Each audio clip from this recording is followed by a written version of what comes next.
Welcome to Revolutionary Motion, where we show you tennis from a different perspective.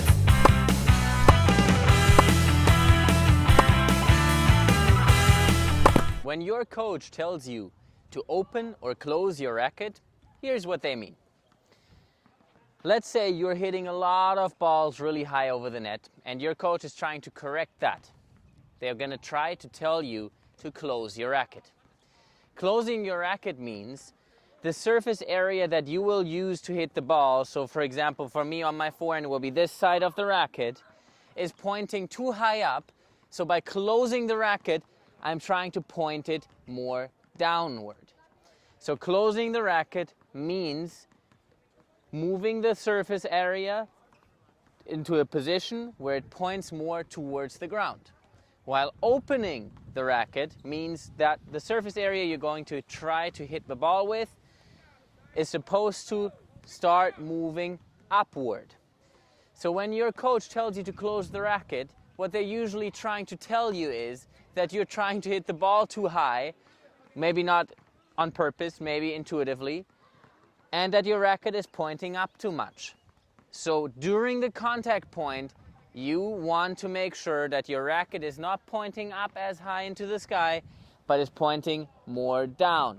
That adjustment is called closing the racket. If it's the other way around and you're hitting all the balls into the net or maybe even onto your own side of the court, you are supposed to open your racket, which means your racket is supposed to start pointing up a little bit more when you're next making contact. Like that, you can hit the ball a little bit higher over the net. Keep in mind though, that in tennis, all the adjustments you're trying to make are on a very, very small scale. The reason for that is, if you're changing the angle of your racket in the contact point from here to here, it doesn't seem like it does a whole lot to the ball, but you're not just trying to hit the ball 3 feet away from you onto the ground. You're trying to hit the ball 60, 70, 80 feet far, or even further if you're further behind the baseline. So that means that a small change in angle here, even though the original path doesn't seem like it's too far apart, the longer the ball is in the air, the more those two paths will go apart from each other. So that means if you're changing the angle by a tiny bit and you're hitting the ball really far, the difference is really, really big. So you have to make sure that when you're trying to open or close the racket, you're working very, very precisely by just opening or closing the racket by a tiny bit. Now keep in mind that the harder you're trying to hit, the more your racket has to stay closed, because the harder shot travels more in a straight line, so you cannot afford to hit the ball too high over the net. Thus, your racket has to be pointing more downward when you're hitting those harder shots, and that means that you just closed your racket to make sure it points more downward. The softer you're hitting, the more you have to hit the ball up, because it will not travel in a straight line for very long. So if you're trying to hit the ball straight forward, but you're hitting it pretty soft, the ball will not even reach the net and bounce on the ground before the net. So you have to make sure in those scenarios you open up your racket more, or you point your racket more upward, in order to make sure that you're still able to clear the net with your shots.